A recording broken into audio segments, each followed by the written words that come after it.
In 2021, a study was done by the World Health Organization, and this study was titled Mental Health Among Young People in the African Region. And they discovered that Zimbabwe has the highest number of 15-year-olds to 19-year-olds in Africa who engage in heavy episodic drinking.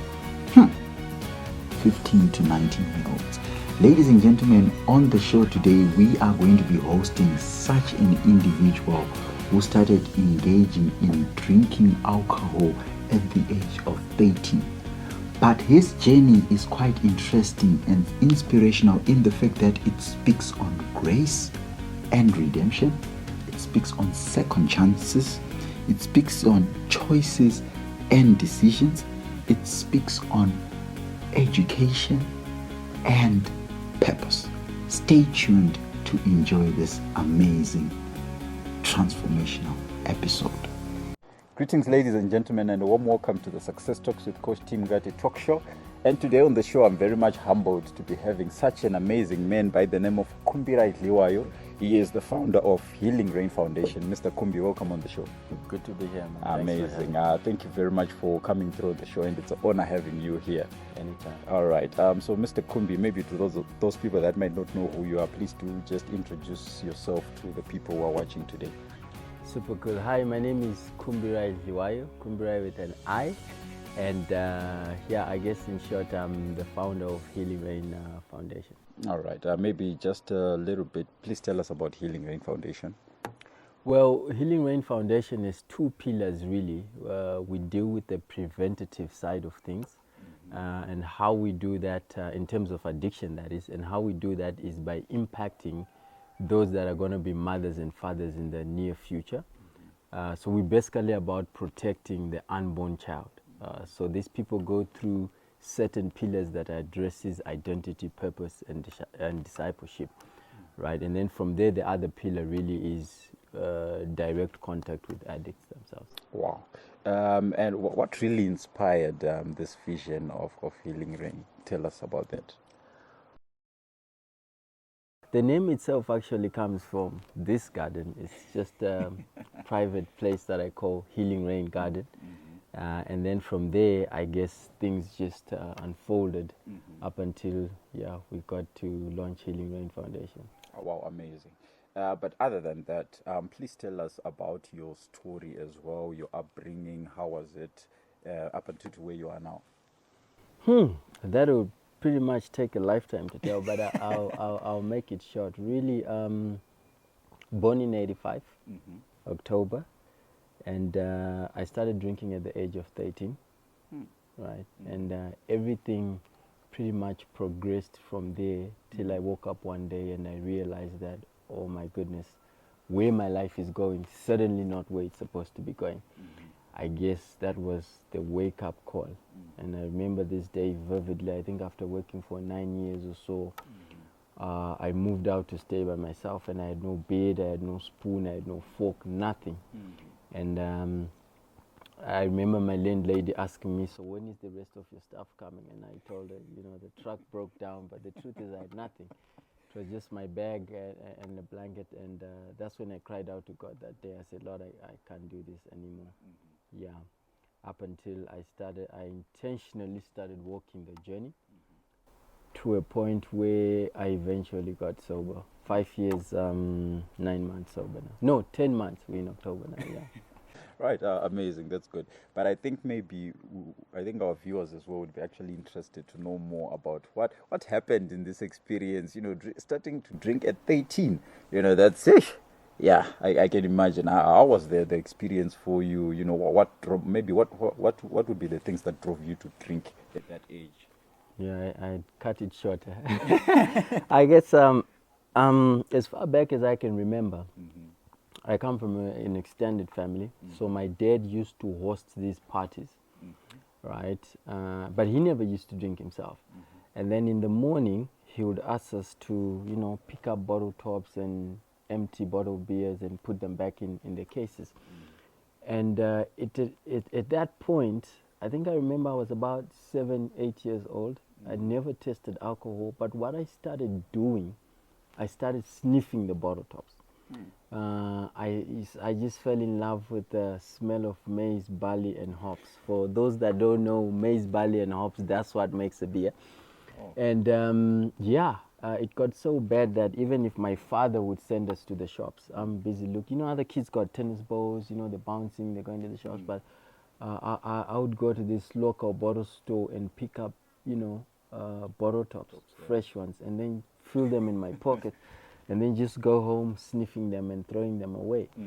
It just so happened that I pretty much then lost my parents at about the same age when I was 13. Sorry about that. No, it's fine. And then it was at that moment I say to myself, why sniff anymore when we, you know, we really engulfed with this freedom. We might as well go all the way. So at 13, I actually knew how it felt not going to class because I've got a hangover. But that the situation there was because of family dynamics and family politics. When my parents passed on, I didn't stay with any relative or anything, so we leased the main house and then we moved to the cottage.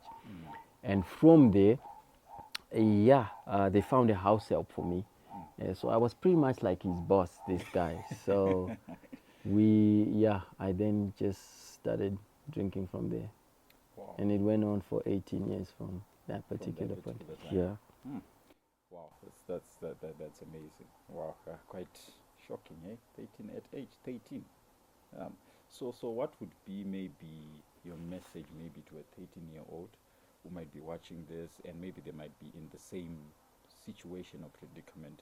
What would be your message to them, to that particular 13-year-old who might have been in a similar situation and could have made a different decision? What could be your message to such a person?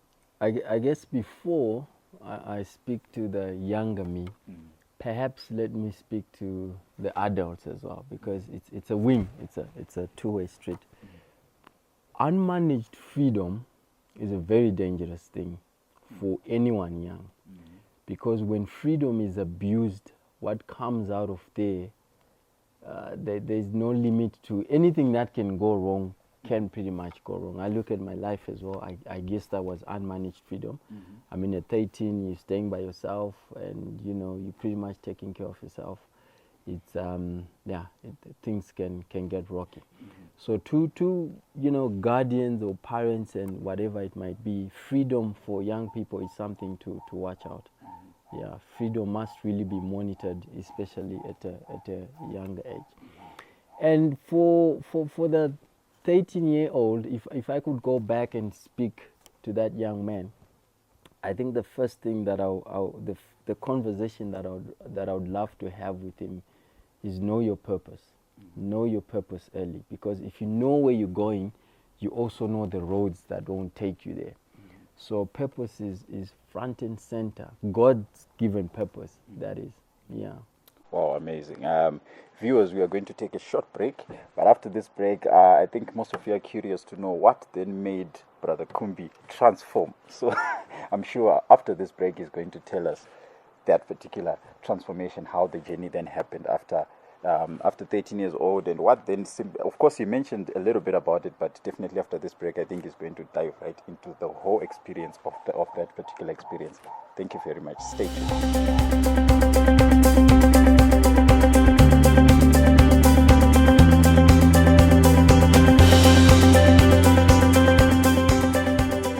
Greetings, ladies and gentlemen, and welcome to Success Talks with Coach Tendai Mungate. These are the daily motivational series that we are going to be bringing you on this particular channel. So please do subscribe to this channel to get more of these inspiring episodes. So today, I'm going to be talking about responsibility. That's the principle of today. So what really is responsibility? You know, I'm a coach and I like keeping things simple.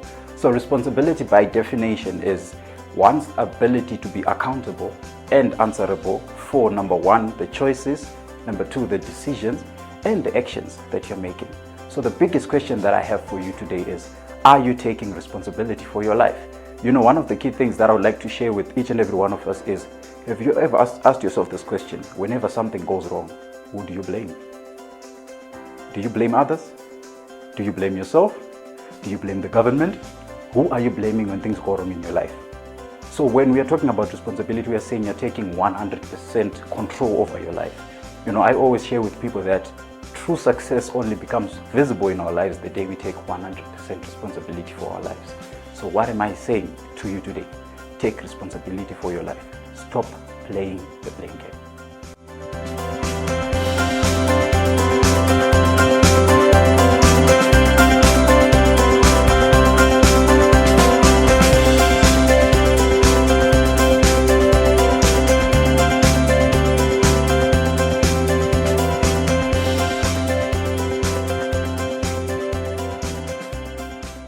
Right. Welcome back, ladies and gentlemen. And today on the Success Talks with Coach Tendai Mungate show, I'm with Brother Kumbirai Dhliwayo.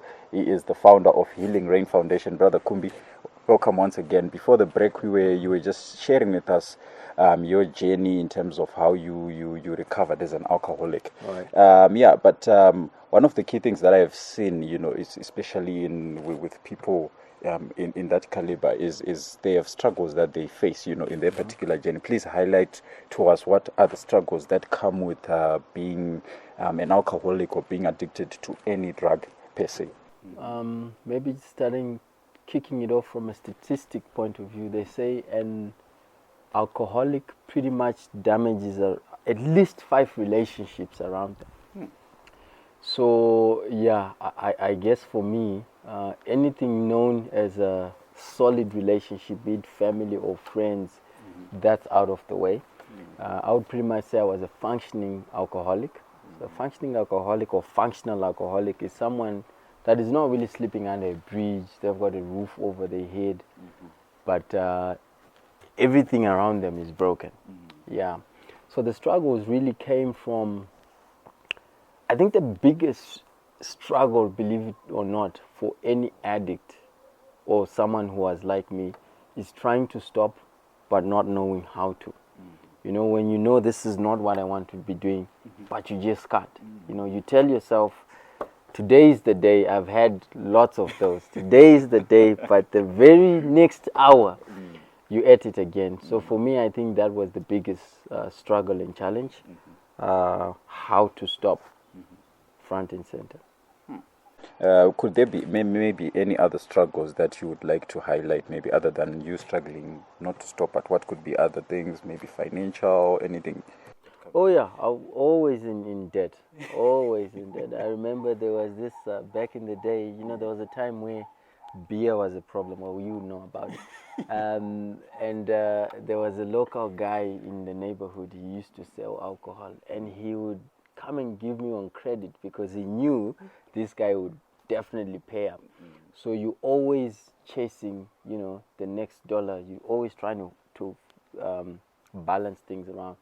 But yeah, I when I got sober after I'd paid all my credits, it was really shocking to me that money can buy anything else other than alcohol. Like literally, if you go in any shop, right, and you say, okay, I want to buy this TV, they'll actually give it to you. And say, yeah, wow, you can, because for me, everything just went to alcohol. Yeah, whatever the last cent of it all went to alcohol. I guess maybe just since we're talking about struggles, a bit of a background story. So the company that I work for, there was a lot of travel involved. So I've been to different African countries: Zambia, Malawi, Kenya, Rwanda, Tanzania, Ghana, etc. And I remember I would, like the first week, I would live a very fast life, drink all the allowances, drink everything, and then perhaps I'll be gone for 2 months, and I've blown all my money. So what I would do is in the morning, I would get a lot of breakfast, and then I'll go and hide it in my room. That would be dinner as well. So imagine going on for like a month, right? Like that, and you're just not eating. You're just not eating. Weight loss, you get sick and everything. So I think finances is huge, front and center. Also, maybe just to add another one to that, when I finished my A level, and pocket money wasn't coming in now. So what does the typical addict do? They sell everything around them.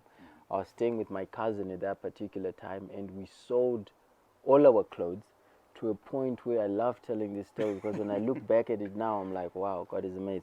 We sold all of our clothes and we're left with one pair of jeans. So when he's out drinking, I have to be in the house because I got nothing to put on. When he comes back, you know, that's when I can also put on something. So if he's gone for 2 days, I'm stranded. That's that's detox right there. So finances, relationships, struggles, those. And health-wise, are there any struggles that you encountered from any health problem? I still struggle to eat now because eating was never part of the plan. It was only drinking. Yeah, so eating is appetite. It's something else that goes out of the window as well. Wow, quite interesting. But I think now we would like to know what you mentioned it. I think in the intro of this interview about your transformation. What then made you realize that I think it's now time for me to stop? I think it had become painful. You know, when you with some addictions, it starts as a habit, as a hobby, then it transforms into addiction. But it was not fun anymore because at any given time, you know that there's something always going on. You know, it's either I ate the rent money or I'm owing other people, or it could be whatever it is. And it wasn't fun anymore. And even the drinking itself, the levels, it had become pretty much digging my own pit. I certainly know that I'm here pretty much God's grace, because I would have pretty much died long back, one way or the other. So I then realized I want a new journey. I've always known that this can't be life. There has to be something greater. And then like I said, I told you how I stopped, and then I just, the journey started from there to sobriety. Did I get sober the following day? Absolutely not. But there's some things that I did that were intentional. I've always known that, you know, we're all a product of our environment, you know. So when we really want to change our environment, if we really want to change ourselves, the first thing that we should change is our environment, and subsequently our environment will begin to change us. So I called my best friend. I told him, don't ever call me again. There's nothing wrong with you, but this is my journey. Two things are going to happen. It's either you're coming with me on board or you're staying behind. He says, listen, I still got a lot of mileage under my belt. I'll make a run for it. I'm like, okay, I think my mileage is done. I'm out. And we never spoke for about a year. I changed my phone number, changed my address. I think the intentionality to it is very, very key when you say, okay, this is the journey that I want to take. So that kind of like forms the beginning of the transformation. All right, thank you very much, Brother Kumbi, for what you have shared for us. I would like to know, I think you mentioned something about you starting drinking at 13. Would like to know about your educational journey. Please just to tell us about that. And I think you also mentioned about your work. You are also employed, if I'm not mistaken. Yeah, please tell us about your educational journey up until then. Yeah. Well, you know, I really, you know, wish I could tell you a lot, but there's not really much there. I'll tell you a story. When I was Form 4, I actually never wrote my Form 4 English paper 2 because it fell on the 25th of October and it was my birthday. So we went out with the boys for pre-drinks to celebrate, got drunk. And then exam day, I've got a hangover and I'm like, you know, I'd forget about it. And, you know, barely passed O level. You know, we're not talking of your, you know, your math and all that. We're talking of your woodwork, your agriculture, you know, they got to 5 O levels, I'll tell you, but without really what's required. And then I went on to do, so I really come from a high capacity family. And I think even from way back then, my dad always used to insist on education. So my family is like, you gotta get educated. So I went for A level at a local college. And we just never made it for class for real, for one reason or another. You know, we'd wait for we'd start drinking at 6 in the morning. wait for the bus to come pick us up, and then jump the boundary fence and go to a local park and start drinking up until we realized, why do we even have to go to school? Why not just leave home and, you know, go to the park?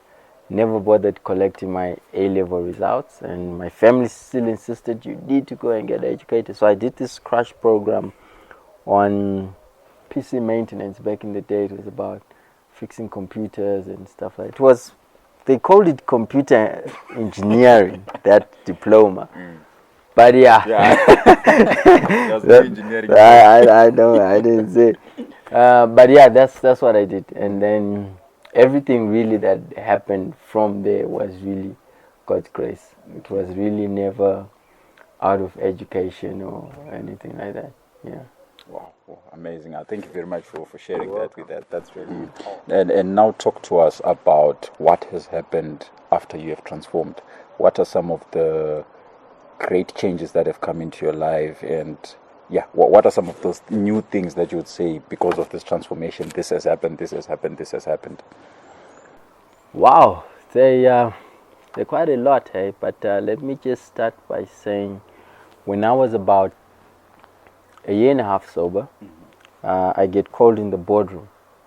And every time I got called in the boardroom, it was a warning letter back in the day, because I was the kind of guy that would start drinking Friday, Saturday, Sunday, skip work on Monday, go to work on maybe Tuesday, Wednesday, you got a hangover, you're not productive. And then Friday, the cycle went on and on. Actually, at some point, we closed for Christmas holidays. And then I started drinking on the 23rd, and I stopped on the 4th, because we're opening on the 5th. I was drunk straight through and through. But anyway, back to the changes. I get called in the boardroom, and I'm told, Kumbi, we've realized that there's a skills gap in the company, so we want to promote you to be a director. I was about a year and a half sober then. I'm like, wow, this is amazing. And then they said, not only do we want to make you a director, we actually want to make you a shareholder. Wow. And this shareholder is not your 0.00 something, it's actually a double figure shareholder. And I'm just like, wow, this is amazing. And then later on I asked one of the directors, and I genuinely, I said, what really brought about this decision? And he point blank said, we've always known that you've had it in you, but alcohol was really drawing you back. So I've seen that. Also, the formation of Healing Rain Foundation. There's a point where we're running retreat centers, or call them rehabilitation centers. But the idea really was to unplug, addicts from the social pipeline, put them in a resort place, so to speak, so that they work on the issues. So we're the place in Vumba, we're the place in Goromonzi. And then through a series of events, we kind of shelved that. But I think my heart was really breaking, because I used to get a lot of calls from mothers. Kumbi, can you help my son? Can you help my daughter? And then when you ask the ages, they were pretty much shocking. These are your 13s, your 19s, your 17s. And you're like, wow, why do we have to wait for these guys to get addicted so that we deal with them? Why not actually wait for try and impact them while they're still young? Hence, we then went to start Transformers. So we're running in schools now. As I mentioned earlier, we're really about protecting the unborn child, because whenever in a crisis, we're really in a crisis right now when it comes to addiction and everything. And whenever you're in a crisis, the first person that you want to make sure that they safe is the unborn child. So we have to create that environment whereby when they come into the world, it's a safer place. And how do we do that? By impacting those that are going to be mothers and fathers in the near future. Hence, we're in schools. Still the same pillars: identity, purpose, and discipleship. Wow. I love that you mentioned the work that you're doing, and we applaud you for the great work that you're doing. I think I would like to know more about that work. But before we get to the work, what would be the steps that one can take if they are maybe an alcoholic or abusing drugs? I think you mentioned one or two things, but what could be some of the steps that they can take to recover from that phase of being an alcoholic or being a drug abuser? It's it starts with the mind, eh? It starts with the decision. Because ideally, the idea, okay, let's suppose you're an addict. We thank God for that is not the case.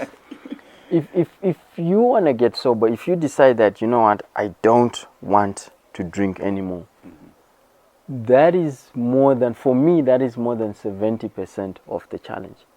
Because the idea is not really to get you sober. The idea is to change your mindset, and your mindset will definitely then propel you to get sober. So it's really a mindset thing that we want to change. Otherwise, let's suppose we take you to a rehabilitation center. What do we do when you get there? We inject you with chemicals. I personally call it chemical imprisonment. We inject you with chemicals. You're not drinking for 3 weeks. You're in there because, you know, we've dosed you. And then you come out of that. You've just been sober for 3 weeks. But your mind has not been transformed. This is why purpose is so huge. I'll actually tell you what the survey we did when we started Healing Rain. We asked about 10 different addicts. Like, if by some prophetic power, God shows you how your life is going to be if you stop consuming, you're going to impact the marketplace, you're going to have a family and all these things, all your hopes, dreams and aspirations, desires, they come to fruition. Would you actually continue drinking? And all of them said no. We would actually see addiction or drinking or drugs as something that is hindering us from where we want to go. And because of that, this is why our program's purpose is so key. Because we then realize that, oh, okay, so basically what these guys are saying is we got to know our purpose. We got to know our purpose. We got to move with it. We got to run with it. So if you make a decision to stop drinking, find your purpose, and then, you know, I think those are the steps that, you know, an addict should take. Am I saying we cannot go clinical about it? Absolutely we have to, because for some people, they really need medical attention. You know, psychosis, the brain is now not functioning well. They have to be on certain medication. But we just want to stabilize you so that we show you the bigger picture, right? Which is really your purpose. Wow, amazing. And I think on this show as well, I think would like you to speak to the parents as well, because we've got parents out there, we've got kids struggling with these things, and they don't know what they can do with their children.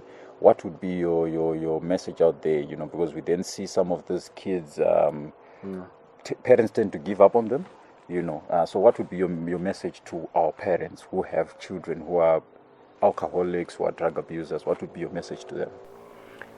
I guess that the first thing that I would say is I understand the pain, because, you know, at some point I was that guy. I really understand the pain, but the victory or the part that parents or guardians or whatever might be they play, it's so crucial to the recovery of the addict themselves. Why do I say so? For parents, believe it or not, the number one thing that they need to do is to love unconditionally. They have to love unconditionally. I know your TV has been stolen. I know money has been stolen for some cars, everything, all these things that have happened, I know. But we have to love unconditionally, right? Because we've got to realize one thing. You know, I always tell staff that if we see an alcoholic or an addict sleeping under a bridge, the first thing that should come to mind is not, oh, poor this person, they're wasting their life away. The first thing that should come to mind is, what has God put in this person that the devil is fighting for?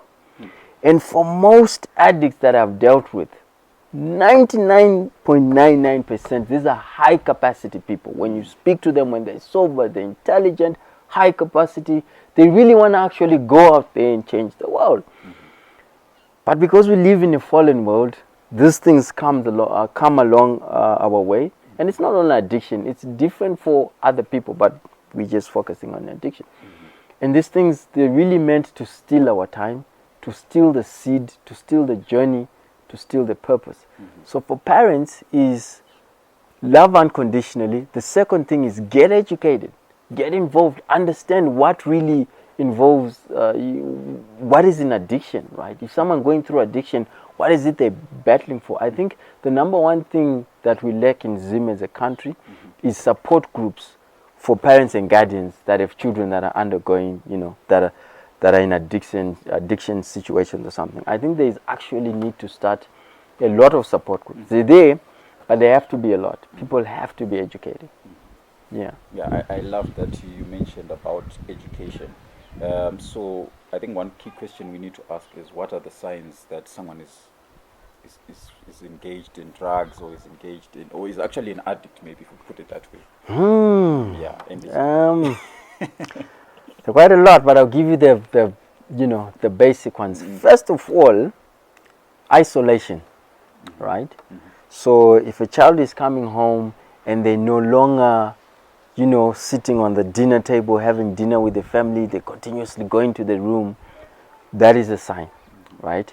Isolation is key. The second one, you might actually notice it through language. The language starts to change because for some funny reason, there's a certain generic language that these people start to use. So you might use a word, I'm like, I've never heard you say that. Where did you pick up that from? Obviously, rebellion, right? These are just front and center. So when it comes to that stage now, you pretty much know, okay, something is going on. Not sleeping at home, right? You're starting to go out for 2 days and come back. If things are missing in the house, we're funding the addiction, so don't panic. You just have to continuously laugh. So those are, I think, I would say, straight off the bat, those four.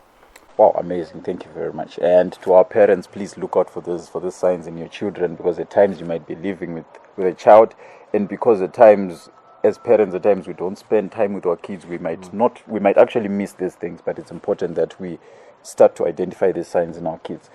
Moving on, Brother Kumbi, with the interview. On this show, we believe in inspiring people and just motivating people. From your journey, what would be some of the lessons that you would say you have learned so far, or that you would like to share with anyone who, not really an addict, but just the general person in general? Let me perhaps look at it, start with parents. I always want to go back to parents because really that's where it all starts. I've heard hundreds of stories when it comes to addiction. And at the end of it all, when you try and pinpoint, okay, where did this start? Believe it or not, it will still go back to parenting.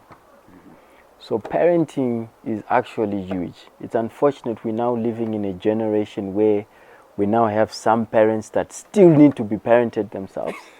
They really never got, they got to be parents, but without a, holistic understanding of what parenting is.